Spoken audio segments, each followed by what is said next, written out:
Thanks for tuning in. I'm Scott Walter. And I'm Michael Watson. In this episode, courageous demonstrators in Iran lead us to look back on the Obama administration's Iran deal, which strengthened the mullah's regime, as well as the echo chamber, their term, not ours, that propped up the deal. This is the InfluenceWatch podcast.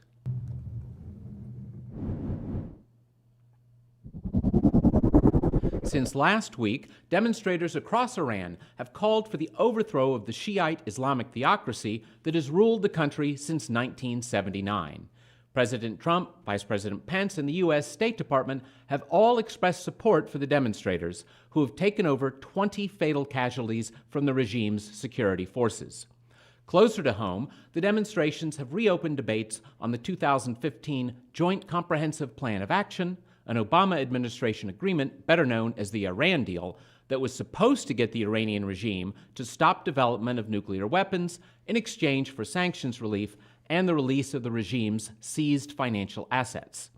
The Iran deal was backed by what Ben Rhodes, a former Obama National Security Council aide, called an echo chamber of nonprofit and advocacy groups, many of them backed by the well-financed disarmament group Plowshares Funds. Now, as we speak, Mike, these demonstrations are occurring in the streets across Iran, but tell us a bit about Iran, the country. Sure. Iran is one of the larger countries in the Middle East, population of a little over 80 million. What makes it distinct from much of the rest of the Middle East, North Africa region is that its religion is not Sunni Islam, which is the majority sect, but is Shiite. Law goes back into long ago Islamic theology on the succession of who's in charge of Islam. So the Shiites went one way, the Sunnis went the other. Iran is majority Shiite. The majority ethnicity is also not Arab. They are Persian. In the majority, also, there are minorities of Azeri Shiites. There's a minority of Kurdish Sunnis, and then there are small minorities of non-Muslims and of other Muslim ethnicities. Since 1979, when there was an Islamic revolution, the country has been ruled as an authoritarian theocracy under Shiite clerics, and it has been extraordinarily hostile to the United States and to the United States' allies, specifically Israel and Saudi Arabia. The government is nominally run through a supposedly elected legislature and a ostensibly elected president. However, those come with massive asterisks. The real power resides in the supreme leader, who is a Shiite cleric, and a guardian council of Shiite clerics who can reject the candidacy of individuals running for offices throughout the Iranian ostensibly political system. The current supreme leader is a guy named Ali Khamenei, who succeeded the leader of the Islamic Revolution, Ruhollah Khomeini, when Khomeini died in 1989. The president is Hassan Rouhani, who is also a Shiite cleric, who has held numerous positions in the Iranian government since the takeover in 1979. This system has, not just now, but also before the current cycle of dissent, has seen multiple mass demonstrations against the government. In 2009, the nominal election was seen to be in the eyes of moderate opposition forces who, although didn't want to overthrow the government, did not believe that their election had been fair. They believed that the then President Mahmoud Ahmadinejad had stolen it. They were probably right. There were massive demonstrations. Those demonstrations are a little bit different from the current round of demonstrations. The current round of demonstrations have gone into the working classes. The 2009 demonstrations were largely the upper middle class, and the 2009 demonstrations were not explicitly for regime change. And the current demonstrations The demonstrators have been open to and have explicitly, they've torn down propaganda posters of Khamenei. They've chanted for the end of the Islamic Republic. Some have even called for the bringing back the Shah, who was the leader who was before. the Shah's dad, or the current pretender's dad was the leader before 1979. This has become an issue in the United States because of the negotiations surrounding the Islamic Republic of Iran's nuclear program. The mullahs have, for years and years, sought nuclear weapons. They are widely suspected to be at least fairly close to getting them. And in 2015, the United States, through the Obama administration, and also the Europeans, negotiated this Joint Comprehensive Plan of Action, this Iran deal, by which the U.S. and Europe agreed to lift most, if not all, of their sanctions against the Iranian regime for its nuclear activities in exchange for the regime agreeing to a limited regime of inspections and ostensibly rejecting its pursuit of nuclear weapons. Now, you pointed out that the protests have gotten to the point that they're now even calling for regime change. The protesters seem to share some of the concerns about Iran's military misadventures that are not nuclear. Can you tell us a bit about that? Sure. So the protests kind of broke out in over the last couple of months over the bad economy, specifically food inflation and the price of eggs, which is in poorer countries tends to be an important source of animal protein.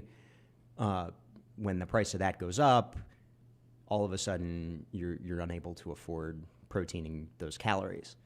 And then there have also been protests about political corruption. By the end of December, the last week of December, right before the new year, they had spiraled into mass street demonstrations calling for the supreme leader to resign. And one of the more interesting chants that some of the demonstrators were chanting was "Not Gaza, not Lebanon, my life only for Iran." Part of the Obama administration and the Europeans' thinking behind the JCPOA, behind the Iran deal, was that, okay, we'll give Iran all this money, and it'll give up its nuclear weapons program, and then it will reinvest all its money into its domestic economy, and they'll care about their domestic economy, and they won't go meddling in the affairs of other Middle Eastern countries. And that did not happen, which is part of why the demonstrators, the New York Times and the media outlets that are more pro-Iran deal and have pushed a less hostile view of the regime, have tried to hand wave all this away as though it's just economic protests. Well, the thing is, the economic protests are the political protests. It's the same germ. The regime is not focused on the simple improvement of life. The regime is not focused on the improvement of life. The regime is not focused on ensuring that I can afford eggs. The regime is too busy meddling in Gaza and too busy meddling in Syria and too busy meddling in Iraq. And that has been, I think, a somewhat underreported facet of the protests, because it is, in addition to the nuclear issue, the problem for the United States and for the United States' allies that Iran causes is that it is an expansionist, revisionist power, seeking to rewrite the rules of the game, especially in the Middle East, but throughout Asia. And if the people are saying, no, we must come home, we must make Iran great again, that could yield a notable shift that would be in our interests without even necessarily us having to do anything to effect it. Yes, and of course, you mentioned the misadventures of the regime abroad. In a way, the Iranian regime operates somewhat like an impressive foundation itself, you could say, in a grim kind of way, because they like to fund things. What are a few of the things that the Iranian mullahs like to fund? The most important one is probably the Lebanese Islamist militia Hezbollah, which now effectively runs Lebanon. Among the things that the Iranian government and the Iranian Revolutionary Guards Corps, the IRGC, which is one of the sword and shield of the Iranian Revolution, basically the kind of hybrid secret police, KGB. army. They're kind of like a KGB or an SS. Very nasty guys. One of the things that they have backed Hezbollah in doing is meddling in criminal activity in Latin America. And the U.S. in 2014 had a very aggressive operation to try to break up Hezbollah influence in Latin America using law enforcement. And it was reported shortly before the protests broke out by Politico that as part of the Iran deal negotiations, or as the Iran deal negotiations were going on, the Obama administration deprioritized and effectively shut down that operation, which made Ben Rhodes very angry that people had pointed out that they had given these concessions to Iran. And that's Ben Rhodes, this sort of lead propagandist within the Obama National Security Council. Yes, he was the deputy national security advisor for speech writing. And he was kind of the orchestrator of the echo chamber, and he named it the echo chamber in an interview with the New York Times Magazine. After it had succeeded. After the Iran deal had been enacted.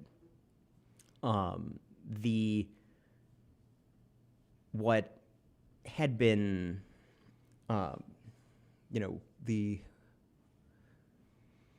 we had this operation. It had been set aside, and that kind of speaks in a microcosm of the problem with the Iran deal itself. The concessions that the West made to Iran were made all up front. The most infamous concession was money again. Involved quite a lot of money, quite a lot of cash, and a jet. Pallets of cash. Pallets of cash on a jet. The U.S. agreed to release certain regime assets that had been frozen because of the regime's various crimes, among them, killing U.S. servicemen in Iraq, pursuit of nuclear weapons, suborning terrorism abroad. Part of our concession was we were going to give them a bunch of this money that we had frozen, and for $400 million of that money was literally flown to Iran was literally flown to the Iranians. I believe the handover occurred probably in Switzerland. Was flown to the Iranians on an airplane, in cash. So better than most any foundation could manage, even. Let's now that we've gotten back to the Ben Rhodes and the echo chamber, the echo chamber that Ben Rhodes successfully constructed was needed because of all kinds of opposition to the Iran deal as the negotiations were ending. So take us back to that time and tell us a bit about some of the folks who were arraigned against the deal. Sure. The Obama administration's Iran policy was based on a fundamental misunderstanding of how the Iranian political system works.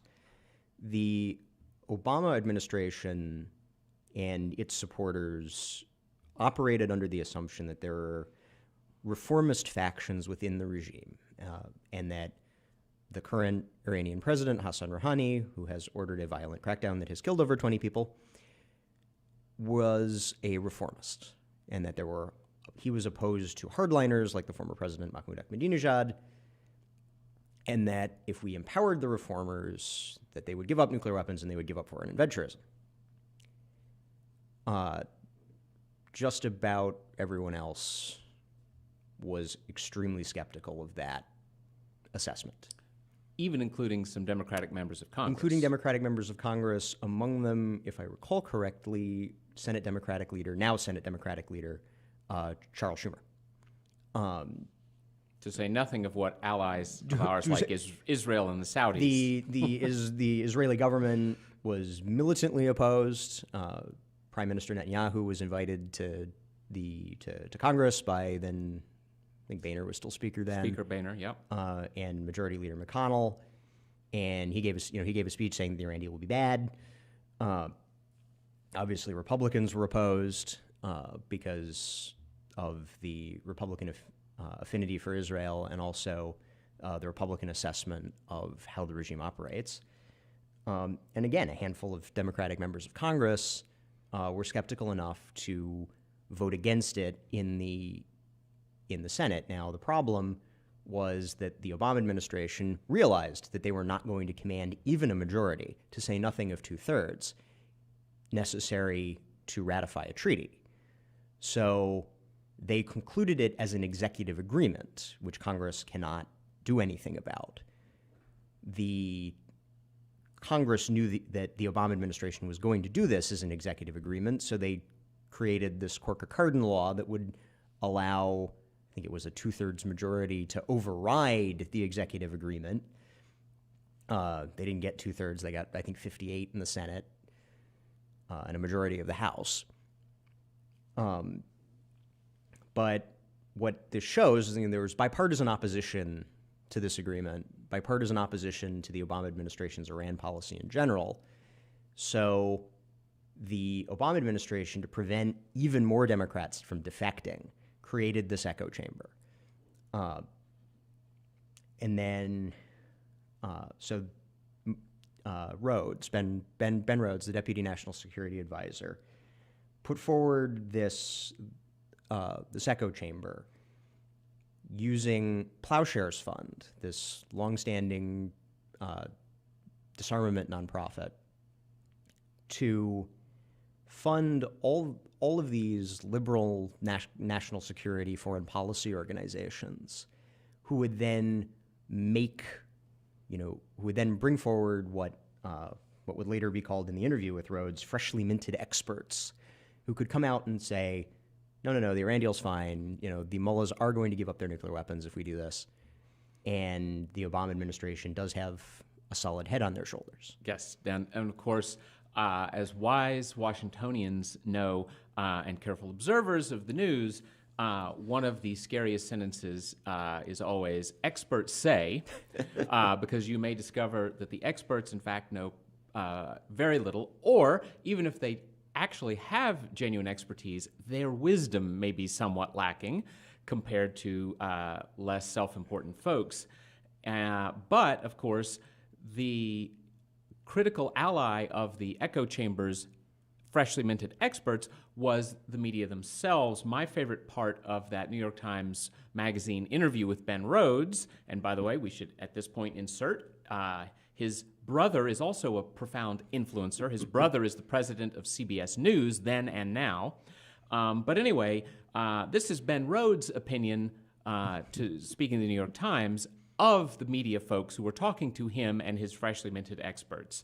The average reporter we talked to is 27 years old. They literally know nothing. Yeah, now Rhodes and the echo chamber that he and Plowshares built were looking to take advantage of these fresh out of college sort of cub reporters who, many of them sympathize with the Obama administration for ideological reasons, but all of them were young, naive, and maybe didn't have the background to know even who they should go to get a sound alternative view. Yep. Now, there also were folks who regularly pop up in our InfluenceWatch.org website, and that is the semi-governmental, semi-straight media shops like NPR. So tell us a bit about the role that they played in this mess. So among the things that Plowshares was funding during the debate over the Iran deal were numerous media outlets. Some of them were openly partisan left-wing. Mother Jones, the San Francisco-based labor movement left-wing journal, was one of them. but also some ostensibly non-aligned media. They gave $100,000 to NPR. They gave substantial funds. Yeah, and we should add $100,000 not to NPR in general, but with explicit notation that it be for coverage of the Iran negotiations. And then they also gave money to the Center for Public Integrity, which publishes the website ProPublica. NPR, later, there was a little bit of controversy. The Washington Free Beacon found out that congressional Iran deal critic Mike Pompeo, who is now the director of the CIA, had been essentially blackballed from giving from interviews on NPR. NPR tried to wriggle out of it by saying, well, they never contacted us. And the Washington Free Beacon had emails that said otherwise. And to say nothing of the fact that, of course, if you were NPR and you were legit, you would be going to the most articulate spokesman on both sides. You would think. So there was some criticism. There was criticism there, and some suspicion that the involvement of Plowshare's money may have inclined them to disproportionately show voices who were in favor of the Iran deal as opposed to those who were opposed. Yeah. Now, the more recently, this is a sidelight to this, but there's an amusing additional financial incentive that has popped up for why a very prominent news outlet might like the idea of warming relations with Iran. Can you tell us about that? So the New York Times runs, in addition to its newspaper, a sideline business in travel package tours. One of them is a 13-day trip to Iran. It will set you back $7,895 per person at least. And obviously, if the U.S. and Iran are at loggerheads, the odds of selling successful package tours goes down. Yes, there's this is similar to the far left magazine, The Nation, does tours to Cuba, to the former Soviet Union, to Vietnam. I don't think they've made it to North Korea yet, but though I'm sure somebody is plotting that. North Korea, you have to go through the regime, so that's that might be a little tricky. But if it sounds in a grim joke way, it sounds a bit like selling tours to the favorite Nazi spots in Argentina to me. But anyway, Plowshares. This big pass-through entity for funding, they didn't just fund all the types of folks that you're talking about here. They also funded the ostensible expert think tanks. Right. This is where the experts got freshly minted. They were giving six-figure grants to groups like J Street and J Street Education Fund, which is the left-wing Jewish interest organization. They gave a six-figure grant to the Friends Committee on National Legislation, which is the religious society of Quakers, very pacifist religion, gave money to their policy arm. Yeah, and we should add one of the national religious groups long active on the left side in foreign policy since at least the 60s. Yeah. They gave money to liberal-leaning national security policy shops like Center for New American Security, Atlantic Council of the United States. They gave money to other arms control groups like the Arms Control Association. And then, perhaps most controversially, they gave money to the National Iranian American Council, which has been credibly accused of having very uncomfortably close ties to the regime and to apologists for the regime. And bringing it back, tying it all up nicely together, Ben Rhodes, when he was still in the Obama White House, spoke at the National Iranian American Council's 2016 Leadership Conference. Yes, that's a little spooky. They also gave money to, have given money over the years and still are doing so, because we should make clear, this is not something that just happened back in 2015. They're continuing to fund support. Right. It is a very live issue.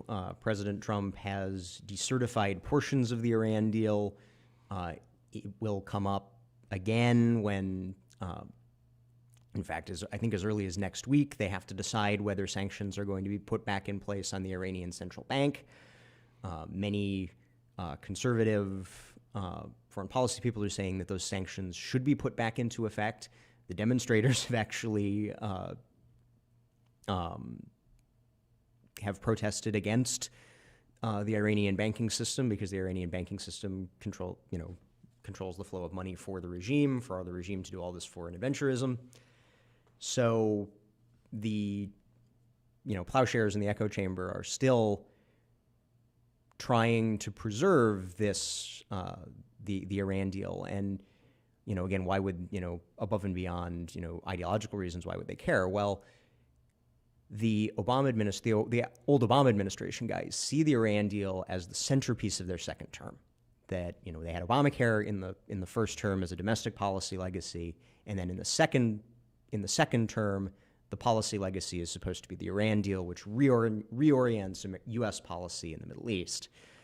Yep. The Trump administration, however, has been elected, and they favor a more traditional, conventional American foreign policy in the Middle East, aligned with Israel and Saudi Arabia. And of course, the Trump administration's ideal would be to foster the great rapprochement between Israel and Saudi Arabia to counter Iran. Certainly, and I should add, as somebody who spent a little time in the White House halls, that legacy is a word that has great resonance during and after administrations. If our listeners and viewers want to have an idea of just how vigorously political Plowshares and its many aligned groups are to this day, if you go straight to the Plowshares website, one of the things that will hit you is a impassioned plea to support the group Vote Vets, which is one of Plowshares' grantees and allies. And let's be clear about who Vote Vets are. Vote Vets are a 501c4 social welfare advocacy group, ostensibly of veterans. I use ostensibly for a reason, that backs Democrats and liberals. Yes, and on the Plowshares' own site, which, by the way, it's a C3, which has some ability to lobby, but it generally is not supposed to be. 501c3s have limited lobbying ability, limited formal lobbying, but they are not supposed. That not only cannot be their primary activity, it's in fact much tighter than that. Yes, it's very limited, but you wouldn't know that if you went to their Vote Vet, the page on the Plowshares website, pushing you to join Vote Vets lobbying to support the Iran deal. And I'll just give you a line or two from it. Vote Vets knows pressure works. When the year began, many people assumed Obamacare wouldn't survive to the summer months, but Americans spoke up. Citizens called, they wrote, they demanded, et cetera, et cetera. So just as you should be lobbying hard to keep the Obamacare legacy for the Obama administration, so you should be lobbying your congressmen and the rest for the continued life of the Iran deal. Well, we've talked about what Plowshares gives money to, but of course, Plowshares itself has to raise money. So talk about the let's connect some of the dots of the money going into Plowshares. So Plowshares has a lot of money of their own. They have about $40 million of assets, but they're also raising between $6 and $10 million a year, and a lot of that money is coming from the left-wing foundation world. The biggest contributors are Rockefeller Brothers Fund and the Hewlett Foundation.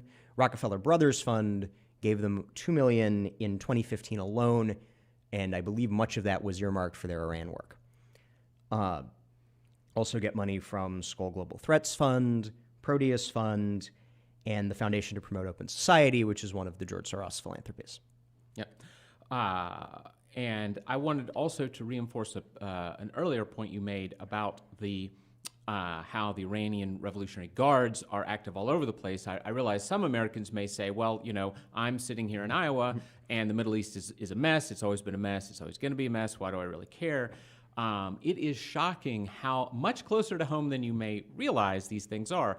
When I was at the Special Ops headquarters for Latin America and the Caribbean, I was shocked at how many, I believe that the exact number is classified, but let's just say it is well into the double digits in the Caribbean and Latin America, where there are outposts of the Iranian regime. And this is why the Department of Justice had a strong counter-Hezbollah program until 2014, when the Iran deal was being negotiated.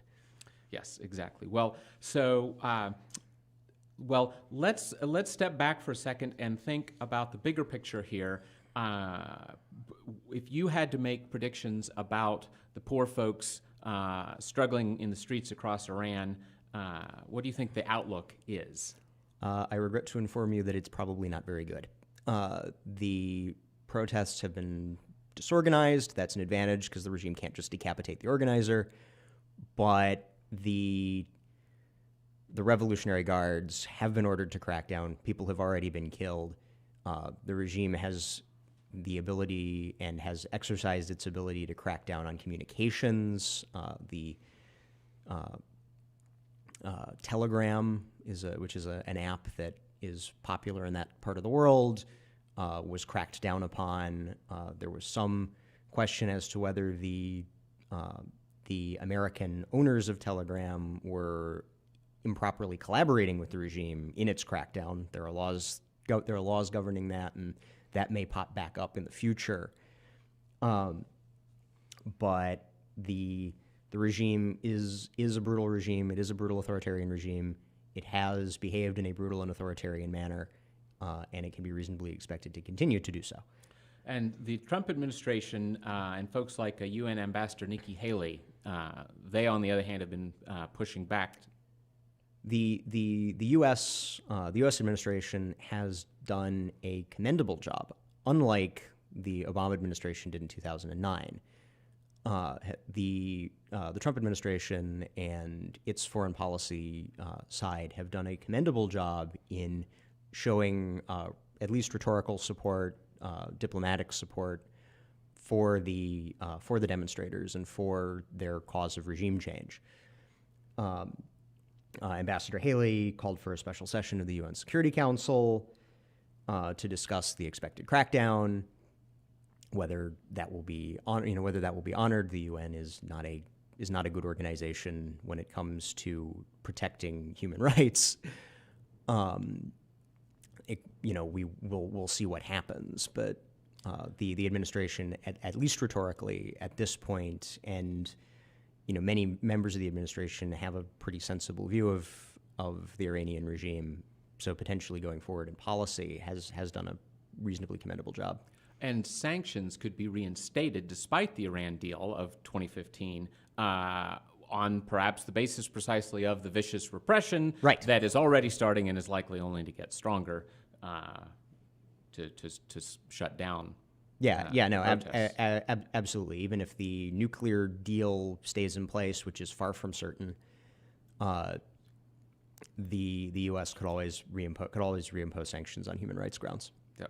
And yet, despite all of this viciousness and also likely the sadness that that this latest eruption of protests may in fact flicker out, and the mullahs remain securely in power, plowshares and their allies, as we say, they continue to beat the drums on this, and they don't just beat the drums; they even beat mainstream media folks up on this. So, you want to give us one of the examples of that? Sure. So, as we've kind of been discussing in tangent throughout this conversation, right before the protests broke out, I think it was like right before Christmas, Politico, which is the sort of trade publication for political Washington, D.C., and not known as a right-of-center organ. Not in any way considered right-wing. Very mainstream, very sort of conventional establishment center-left in its outlook.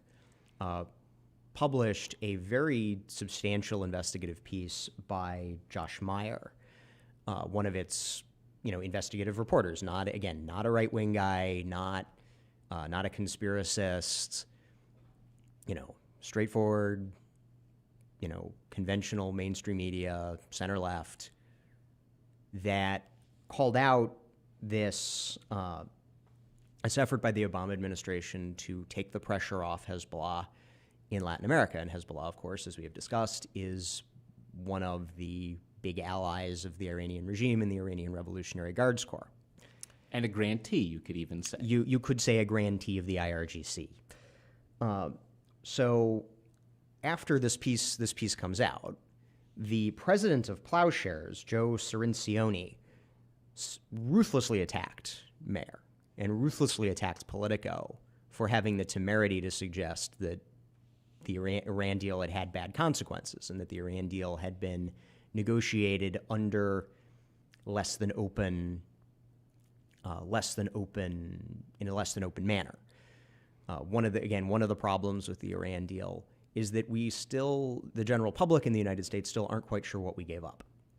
Yes. What concessions were made was kept very tight-lipped by the Obama administration. Not a triumph of transparency, which perhaps suggests that the Plowshares squealing these days is a case of they doth protest too much. Definitely a case of they doth protest too much. The Mayer piece has been called, was called a, quote, shoddy neocon hit job. Mayer isn't a neoconservative.